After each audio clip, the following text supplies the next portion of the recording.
Johnny Heller and Spoken Realms present Will Rogers, Selected Wit and Wisdom.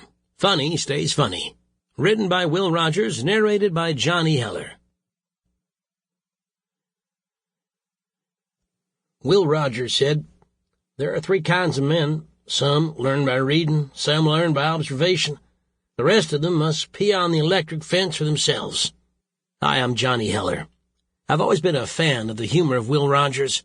I find it interesting that his humor, topical and based on the headlines of his day, still resonate today.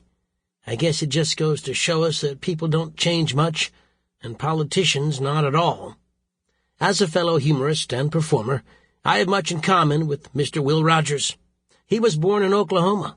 I can find Oklahoma on a map of the United States in under an hour if given a few hints. He was a cowboy, a trick rider, and a master of roping steer. I have seen a lot of cowboy movies. I've fallen off a horse, and I once got a merit badge for tying ropes. I cannot match him for anything to do with steers.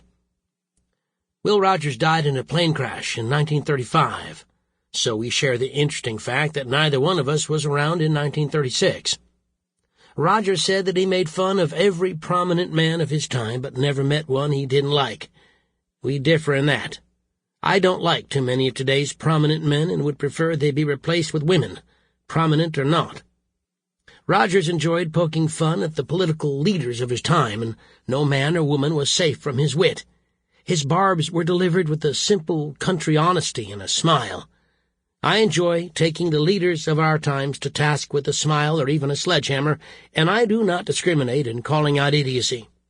All genders, races, and religions are equal to me when it comes to egregious acts of stupidity, cupidity, and rapacity. And other such words that require a dictionary or a thesaurus to understand.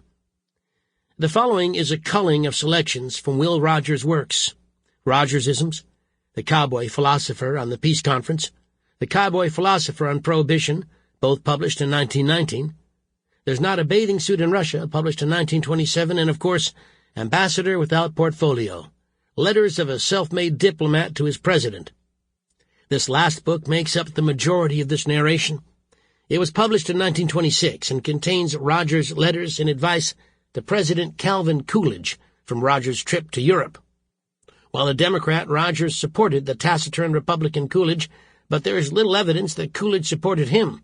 In fact, there is little evidence that Coolidge was even alive during his lifetime. When he finally died, Dorothy Parker said, "How can they tell? When Will Rogers died, the nation mourned." I hope you will enjoy this audiobook and the humor of Will Rogers. Sample complete. Ready to continue?